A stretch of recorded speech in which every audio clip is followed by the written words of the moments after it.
Welcome to another episode of Make Mental Health Matter. I am your host, Kelli Melissa Reinhart, and I am so excited for you to be here today, whether you're coming back or you might be watching for the very first time. Thank you for being here. The Make Mental Health Matter show really is all about bringing resources and information to you as the viewers, because in the mental health space, oftentimes we may come up against barriers of care, barriers of information, who we talk to, where we go to.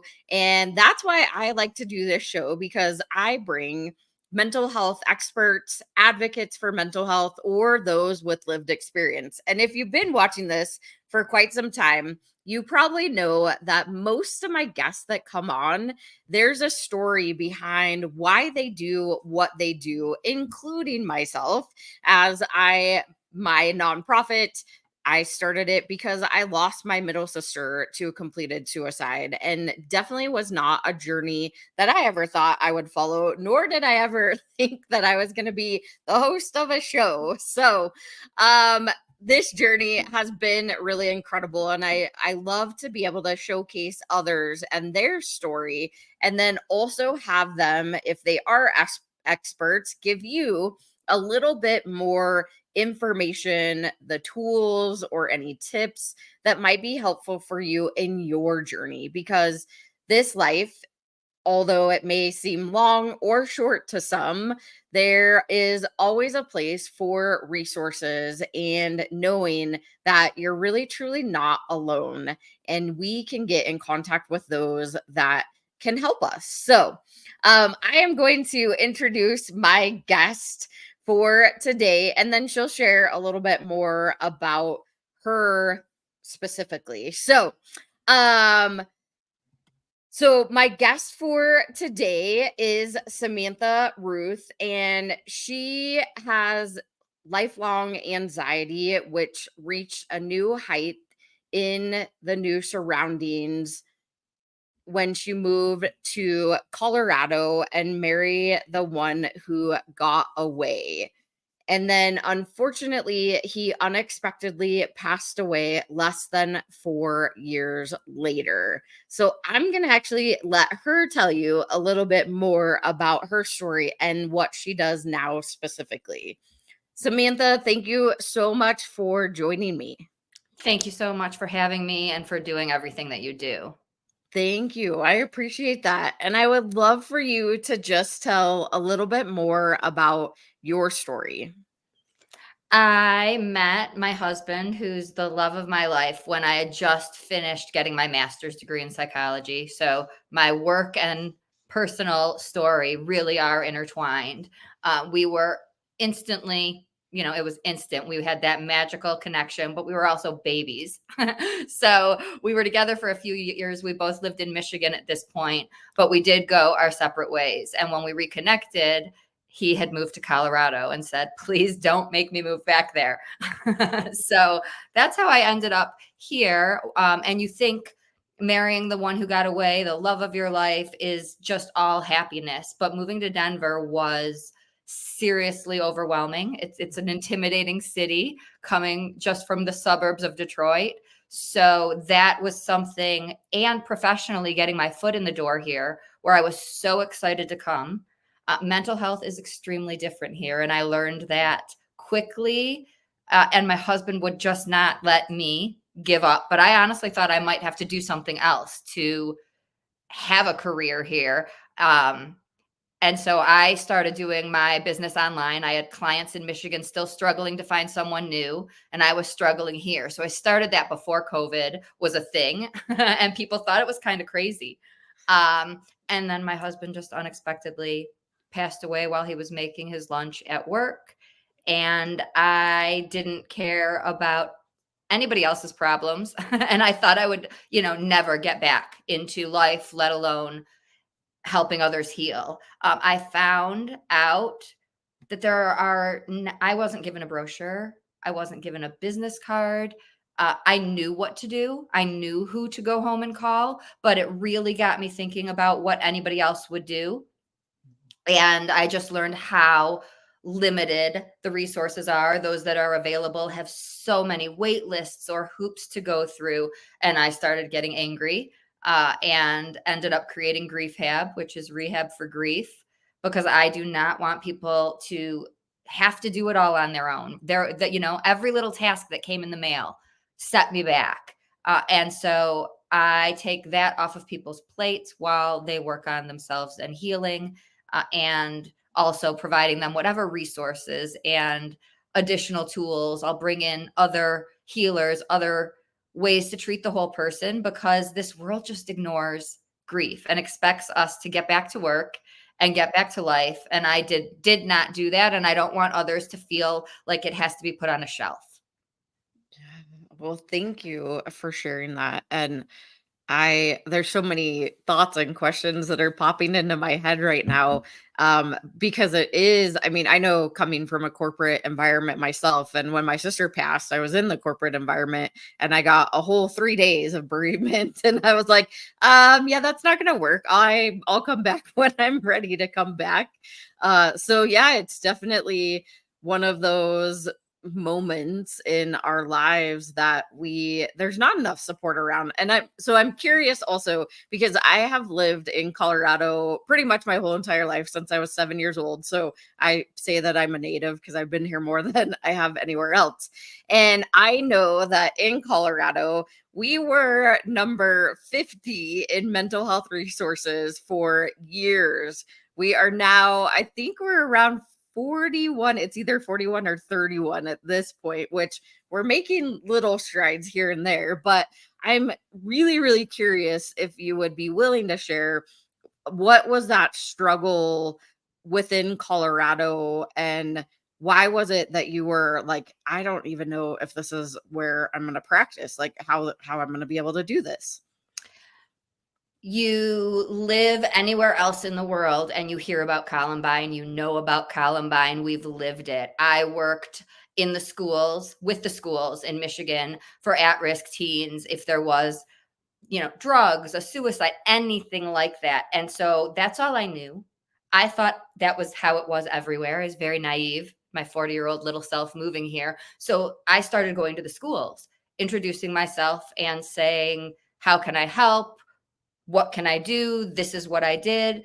And it was, we don't do that here. It wasn't, you need an additional this, because they also made me jump through every hoop to prove my license. But it was just, and I'm like, what? We don't support people here? Like, what do you mean we don't do that here? So I started going to hospitals and police stations and all of the places, and it's the same. So yes, I could sit in an office and see people, but I couldn't help people in crisis because we don't do that here.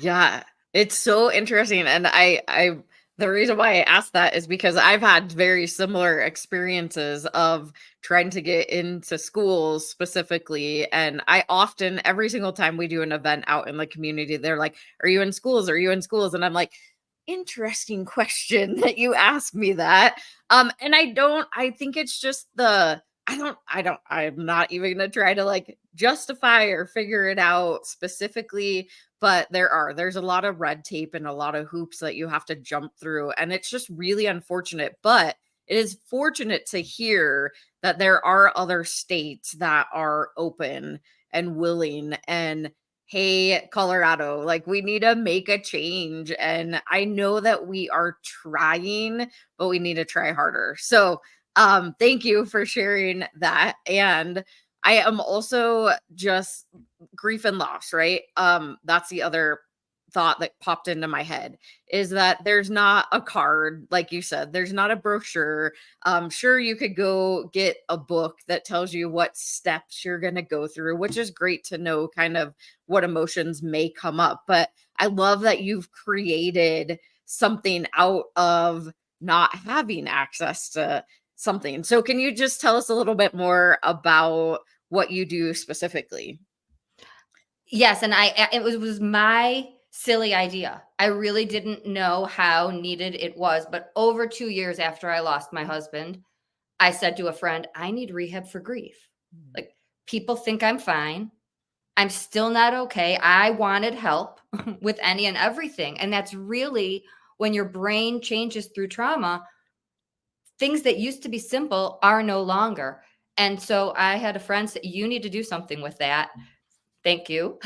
And I did. And it is true. I mean, I will do anything from helping you plan the funeral, get the death certificate, close the accounts, but also what happens if your husband was the handyman and you have to look for something like that, Googling, research and trusting people.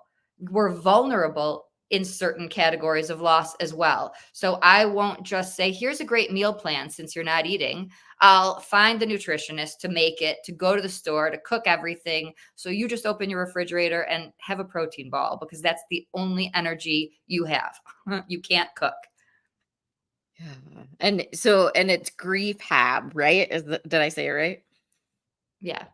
Nice. I love the name of that too. And because it is, I mean, we talk about recovery and hope and um all the things that surround like substance abuse and mental health and all the other things, right? But we don't talk about it with grief and loss. And I know in doing I was for quite some time doing a grief group, and I often heard people tell me that others have said to them, well, aren't you over it yet?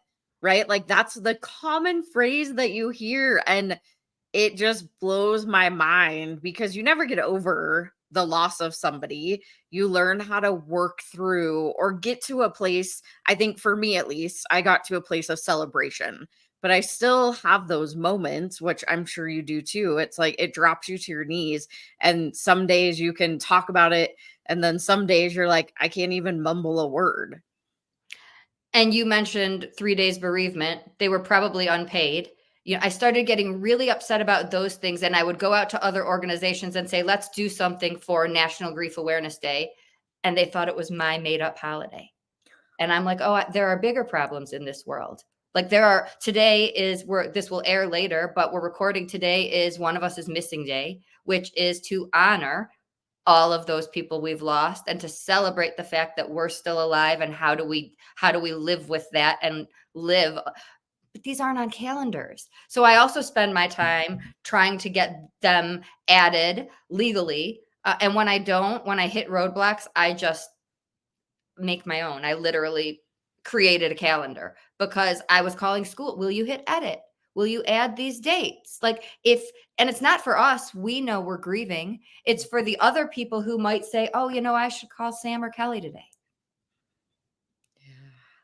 Yeah, I mean, there's like National Donut Day. Like, come on, you can at least get the days of memorial on the calendar also, not just the major holidays. And sometimes I think, I guess, in a way, if I look at it from the other perspective, is that every single day has something happening at this point.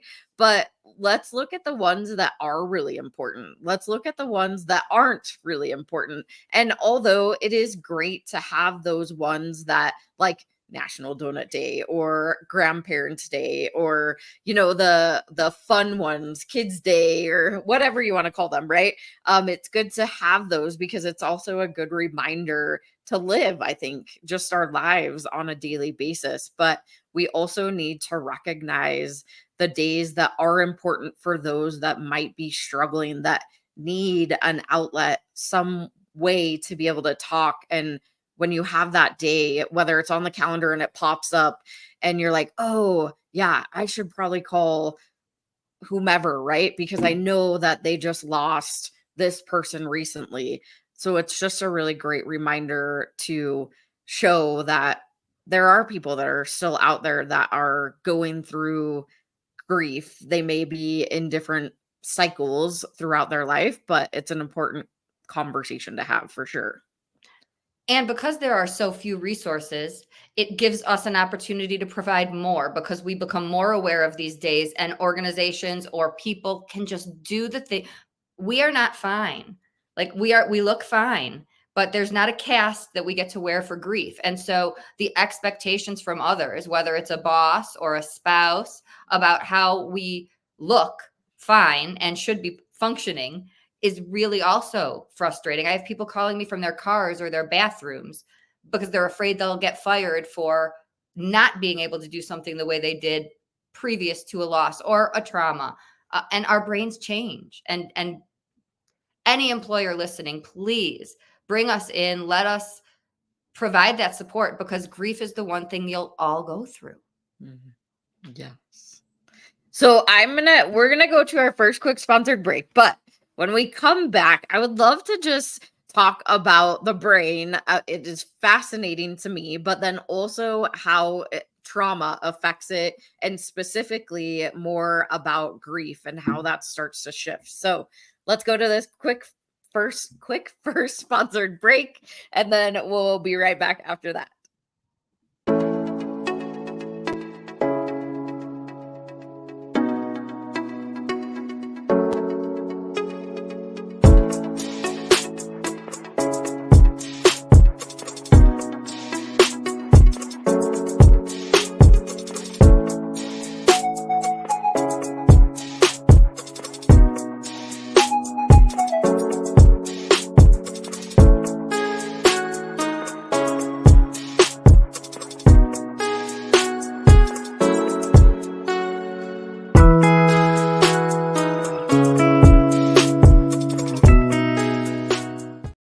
Hey everybody, it's Portia Booker, and I'm your host of the Grief Grand Tour Show. Join me every Sunday at 7 p.m. Eastern Standard Time on the Vitality Network right here on E360 TV.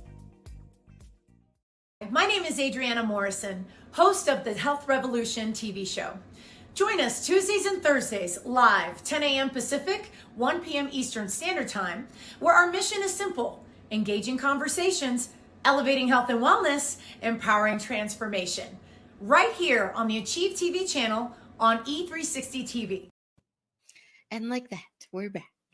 If you happen to be just joining us, thank you so much for watching the Make Mental Health Matter show. My guest today, Samantha, we are chatting really about grief and loss and her journey through the loss of her husband, and also the creation of Griefhab. Did I say that right?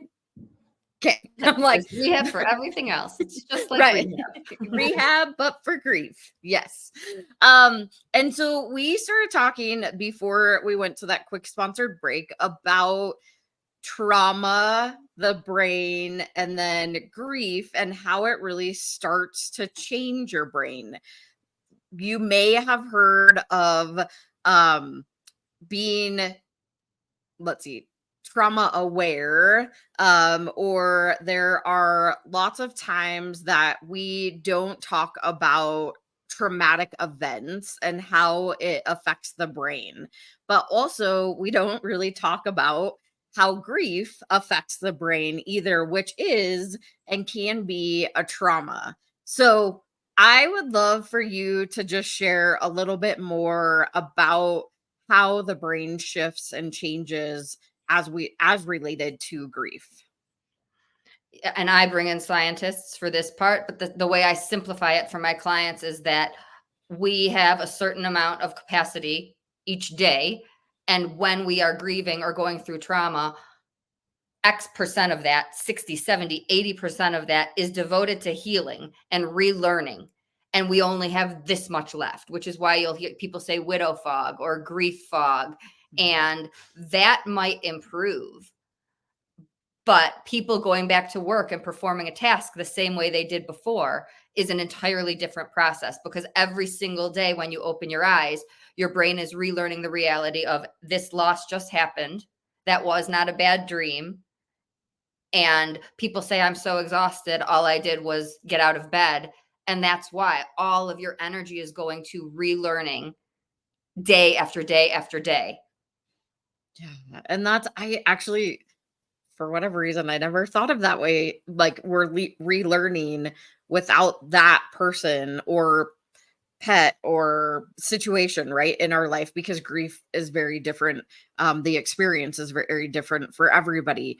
But that is so true that we're relearning. The brain has to relearn, what does life look like right now?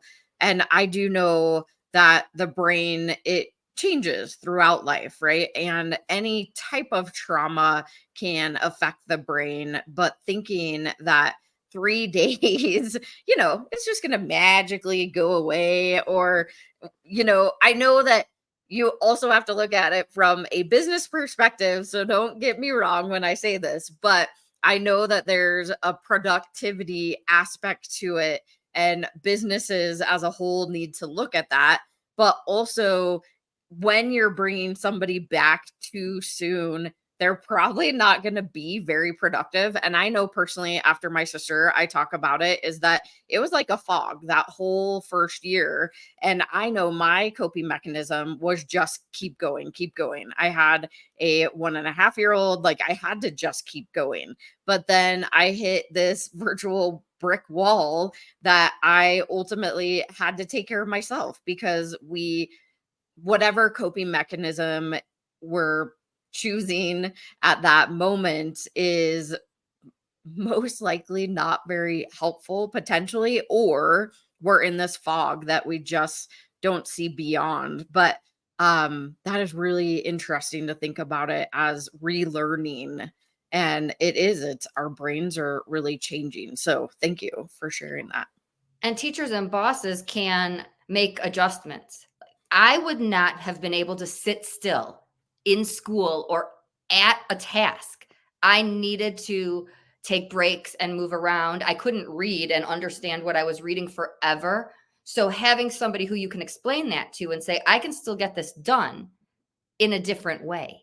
And we don't have these conversations. So people call me crying from bathrooms when it really does happen to all of us. Even just think about being sleep deprived.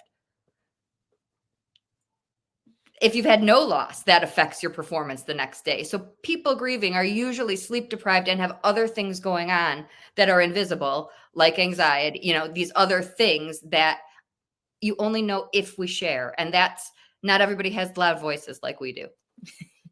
Yeah, it connected in my brain too. My son actually last year in school, his teacher broke her leg and she had to take time off. So if we think about it as a physical ailment, we give them time off, right? Like, because they can't move physically, they have a cast on and they can't move around the classroom. Eventually they'll come back. But I mean, she took a good 3 to 4 weeks off. So why can't we also translate or think about grief and loss in the same way? So yeah, I think that is a conversation that needs to happen, whether it's in a corporate environment or a small business or a school.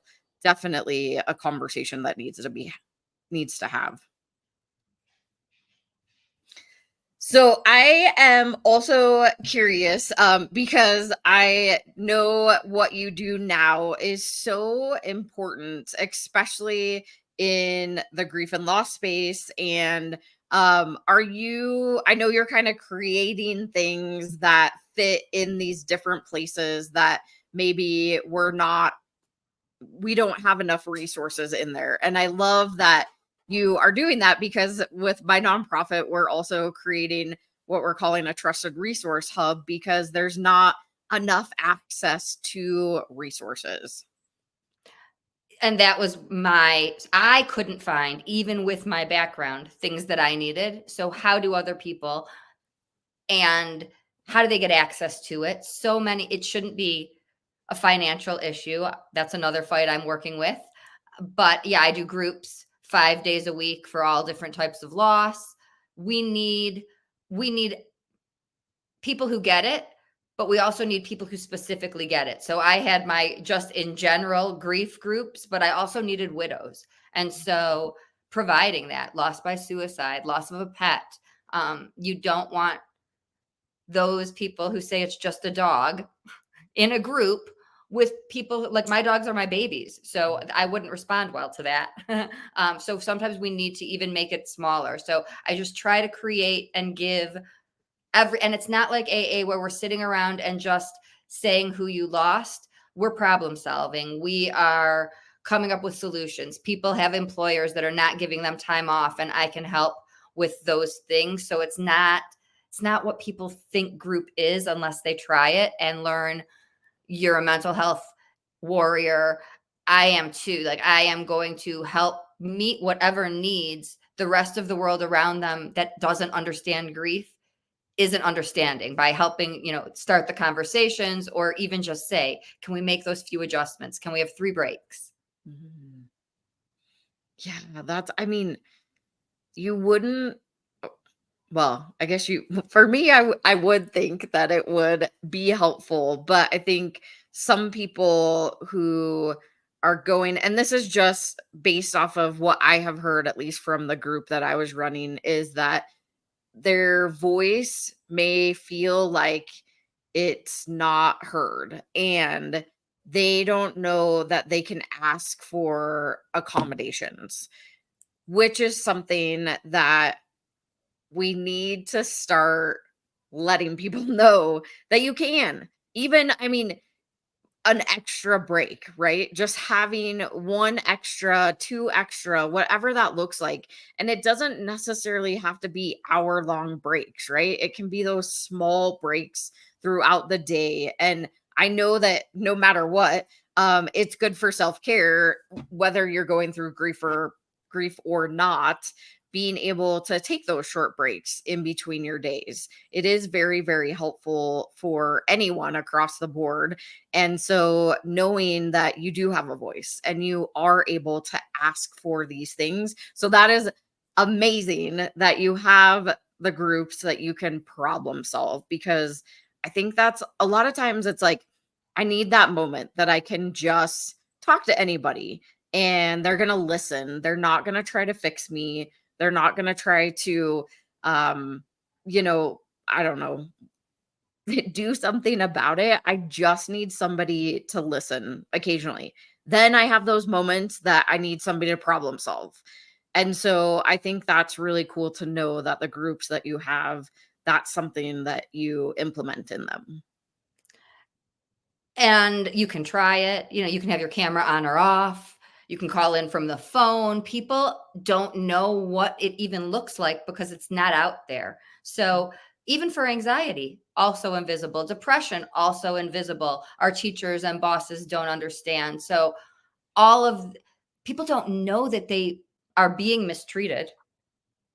And so hearing from other people, oh my God, that's not okay. So-and-so said what? Yes, we hear it from just strangers, but when it's our bosses or our teachers, we have rights. And when it's our families, that's where we live, and we can have conversations to change things. So grief is in the mental health. It's in the diagnostic manual. People have no clue. You legally have rights, but they're not on billboards. Yeah. Like, hey, by the way, yeah, I, I, in my brain, when you were saying that, I was like, I hate when somebody's like, get over it, or are you, are you over it yet? Or, like, it blows my mind when I hear the amount of people that are told that. And I'm at 6.5, just past 6.5 years. And I don't celebrate half year anniversaries, but for some reason, that was a really hard day for me. Out of, like, we have these things pop up. You drive by something, a song comes on the radio, and that can completely change the course of your day if you don't know how to get through it, or you don't have people to lean on. And that happens to us all day, every day. Yeah, it's definitely not, like, what are the words that are trying to populate in my brain? I've noticed, and I call it a roller coaster or a journey, right? I know, like, roller coasters, because you have your highs, you have your lows, and there are just moments, fleeting moments, that you're like, oh, like something triggers it, like a song, or just, I don't even know. It's hard to explain, but it's also a process that I have learned, at least myself, is that I can't not allow the emotions to come up, because when I try to avoid them, or I try to like not acknowledge that fleeting moment, it gets worse. And I don't know if you are similar. 100%. And so here I'm not just a psychologist. I've worked my entire career with loss and grief.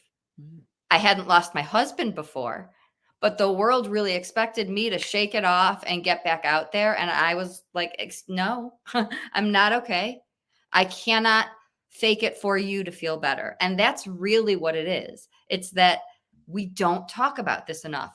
My brother thought my niece would have the hardest time, and she openly talks to me all the time. And he sits there and looks like, how did you do this? I'm like, it's his issue. He's uncomfortable. If we let people ask questions and let us talk about who we lost and share our stories, they smile and we keep them with us. Yeah. I know that so many people that I have talked to, they oftentimes tell me that they don't want to move through the emotions because they feel like they're going to forget that person, or that it's going to be unimportant if they happen to, say, like start a new relationship, or they buy a new pet, or whatever that grief or loss, whatever they lost was. And what would you say to somebody that is having those moments? We're still here, and every one of our paths is unique, and we have to survive something horrific. If that's how you are surviving, then that's your path, and follow it. There's always going to be noise. You went right back to work. I'm sure there were comments. I didn't get back to work soon enough. There's always noise coming from all these other places. And it's really hard to say, I'm going to shut that out. That's why you need to find other people who get it and add some more support into your life, so that you can have people who you don't get it until you've lived it. Mm. And then people will say, follow whatever that path is. Mm. And I know there's so many, at least that I have talked to you also, that it's like one after another, and it just keeps compounding. And they're not even like, this first one, they haven't even had a chance to grieve, because then another one is on top and another one is on top, and it just keeps going. And at those moments, sometimes I am not sure what to say other than just listening. And I don't know if you have any recommendations for those of us that are trying to support those that have had multiple losses over a short amount of time, or long. Yeah, we want to make it better. We don't want people to hurt. And there's nothing in these situations. There's no problem solving available. So just being with them where they are at. We cannot expect people to be the person they were before. I had people inviting me to all the things I would have done, and that added anxiety. I wasn't there. I couldn't be around 100,000 happy people at a football game. I needed the people who understood I needed to do things with my dog, who was also grieving, and I didn't want to leave. And so the people who accepted, even though it looked completely different, I went from social butterfly to very nature. I'm going to get through this my way. But that's how I got here. If we don't honor that and we do it the way someone else wants or expects, like you said, it's going to get worse. It's going to last longer. It's going to show up in other places. Yeah. I had another question that popped into my head, but I'm gonna ask it after we get back from this last quick sponsored break. So we'll be right back after this.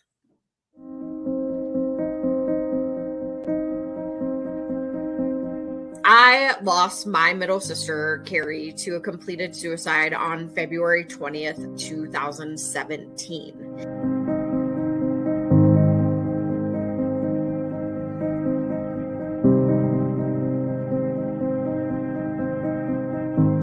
My story, all of it isn't unique. I am a domestic violence survivor and a recovering addict. For 14 years, I was in active addiction, and because of Kelli and the work that she does and the opportunity to have my voice heard, I was able to stay clean and sober and have hit a year. I'm still here. And if it wasn't for Kelli answering my call the day that I thought I was going to take my life.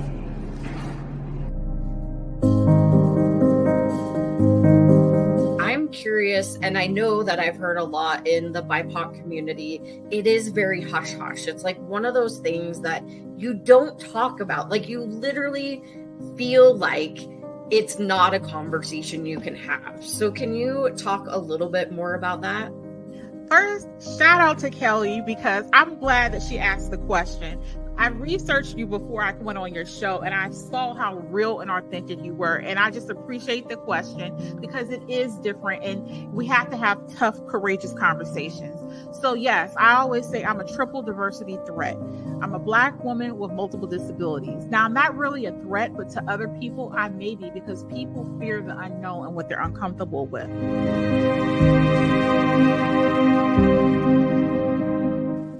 Kelli's passionate commitment to mental health awareness is a beautiful thing. It's clear in her social media posts, it's clear in the resources that she puts together, in the activities that she provides, her collaboration with organizations, and the consistent way that she continues to deliver a message encouraging people to understand that they can share openly and to break the stigma around mental health. Kelli's topics cover children and adults, talk about things that we can do as a community, things that we can do individually, and her website is packed with information and resources and all kinds of contacts that you can use to reach out, whether you're dealing with something yourself or you're looking to help somebody else who is struggling. I encourage you to check it out. And we're back again. All right. If you happen to be joining us, I would highly recommend going and watching the rest of the show after we're done. But Samantha and I are talking about really grief and loss. We've had lots of great conversations, and what popped into my head before we went to that break was the question that I get the most, because what I do with my nonprofit is, and people know my story with my sister, they come to me right after somebody has died by suicide, or they know of some family that has lost somebody, and they often say, what do I say? What do I do? How do I help them? Like, that's the first initial response. And why it popped into my head, because you were talking about like those after moments when you lose somebody. And so what I would say, or what I normally say to them, is I can really only base it off my experience, and that's what I tell them. But like you said earlier, is that I couldn't reply. I mean, I felt like I know that people were reaching out to say sorry, and like the other one that pops into my head is I'm sorry for your loss. That one is kind of triggering to me in a little bit of way now that I am 7 years in. But I also just let people know they probably just need this time to be with whomever, wherever they need to be. But you can just let them know, kind of like planting seeds of, hey, I'm here when you're ready. And they don't have to fully give their story if they don't choose to, but at least they know that they or you are there when they need you. And I'm curious, is there any other thoughts that you could give to people that want to know like what they specifically should do after they hear that somebody has lost? Absolutely. So many people say, I wanted to reach out, but I didn't know what to say. Reach out. Even if people don't respond, like you're saying, we have the world of emojis. You can send a heart. There are people that give up on us, that we have other losses along the way. I didn't get back to being fun Sam quickly enough. So there were also people I never expected checking on me every day, no matter what. And those were the ones when I was ready that I turned to, because they were consistently there. So it means so much. If you're not getting a response, that doesn't mean it didn't matter. Just keep letting them know you're there. The other thing I say is open-ended questions, like essay questions on a test. Our brain is adjusting to our new reality. So is there anything you need? Can be adding stress. So simplify that. If you know you're bringing dinner, do you want chicken or pasta? And do you want company, or would you prefer if I leave it on your porch? We can handle like yes and no multiple choice. Yeah, that's such a good point, is that there's all this coming at you. And I think even I am challenged by that myself, because I know where I was at that moment. So usually I give a little bit of space up front, like right after I hear, like I'll send an emoji or respond to, say, if I see it on Facebook, I'll respond there. But then I usually give a moment so that whatever's going on they can process, and then I'll kind of drop into, whether it's text message or into their direct messaging, and just mention, hey, I'm here when you're ready. Or there is sometimes that I am like, I'm here when you need help. And I'm like, wait. No, they probably can't even process right now, like what help they're needing. And so I even get those moments. I'm like, am I saying the right thing? Am I not saying the right thing? But I think, like you just said, it's just, it can be an emoji. Hey, I'm here when you're ready. I'm thinking about you.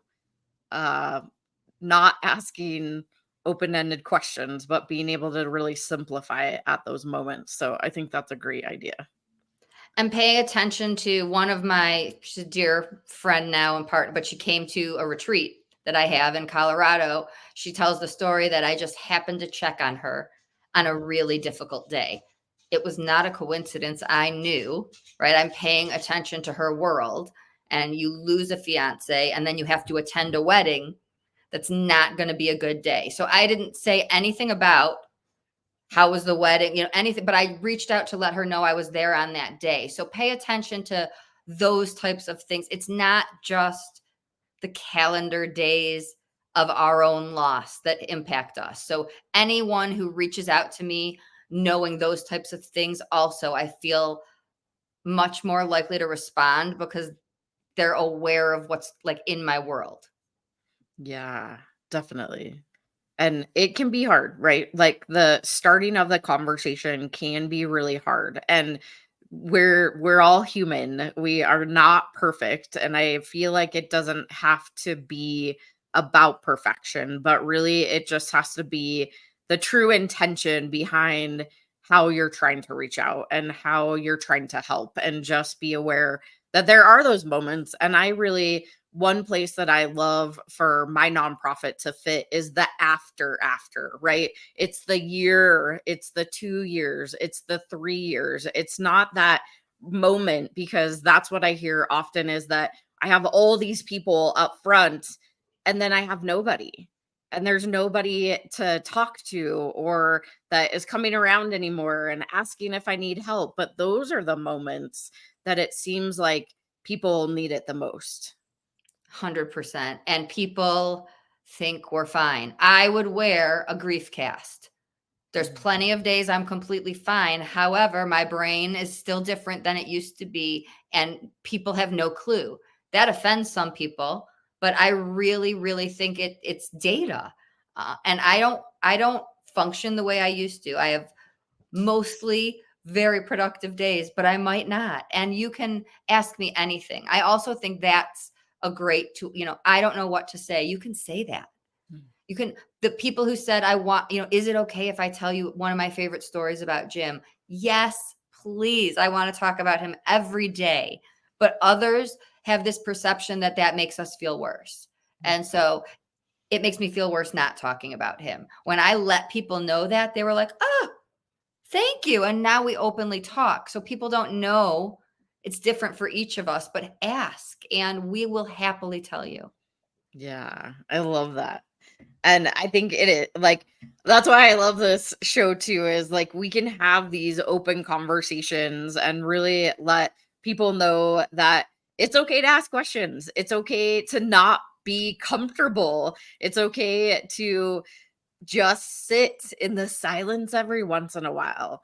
It's also okay to be okay, right? It's okay to celebrate. It's okay to move through your experience and be able to share that as you go through that journey.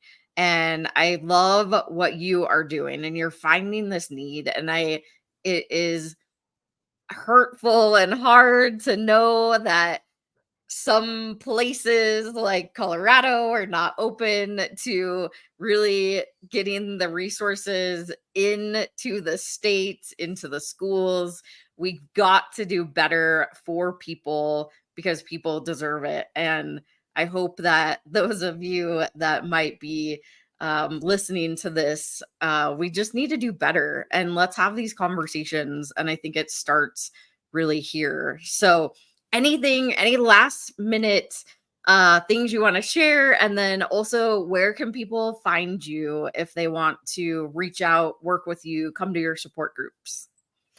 I also, people can reach out even if they don't want to work with me. If you are in Timbuktu and you can't find a therapist you want to work with and you need help, I want to take that stress off of people. We have the resources, you don't. It's much quicker for me. You can help me with my tech stuff. So reach out. You're not alone. It feels, no one's journey is identical, but really, really, truly going through it alone makes it worse, makes it last longer. So who is the one person? Is there anyone that you feel safe enough to let in, and maybe they do some of the research and digging for you? Just do not suffer in silence. That's the problem. Yeah, absolutely. And what is your website that people can go to? SamanthaRuth.com. And there's a Griefhab Facebook group open to anyone who is going through loss or anyone who wants to support someone going through loss. So is it okay to say this? Or I had somebody say, I feel like my son made a shrine of pictures. Is that healthy? Mm-hmm. Yes, absolutely. Amazing. And I know you and I will be talking even more about how we can really start to collaborate. So make sure you go check out Samantha's website and connect, whether it's via the Facebook group or however that looks. But I am so thankful that you came on the show today as my guest. Thank you so much for having me and everything you do. I'm very happy there's people like you in Colorado. Thank you so much. All right, y'all, that was another amazing episode of Make Mental Health Matter. As always, right? Like, these are tough conversations, and never would I ever thought that I would be in a place that I wanted to have tough conversations, but they're really important. And we don't know everything. There's no way that I can know everything. There's no way that Samantha knows everything, right? Like, none of us know everything, but we can learn from our experiences, and we have a voice. You have a voice. Your voice is important, and being able to ask when you're going through the grief journey is really important. You don't have to go by society standard. You don't have to just feel like you're alone. There are lots and lots of resources out there. Just sometimes we don't know where they are. And I want to drop also our link at the very, very bottom. We have a trusted resource hub that has lots of resources. We're actually in the process of building it significantly right now. Hopefully within the next month or two, there will be a ton more on there, but they are all vetted resources, making sure that they are going to be helpful, not hurtful. We're starting in Colorado, but we also have resources on there that are national, and we will be expanding it even beyond Colorado. So if you need resources, information, help, go to our trusted resource hub or reach out. You can even go to Samantha's website, and she has a lot of information there too. So no matter what you do, make sure you come back next Monday. And I'm telling you, I have really incredible guests that are lining up, and I can't wait to share their story, their experience and journey with you. So I will see you back next week. Bye, y'all. you.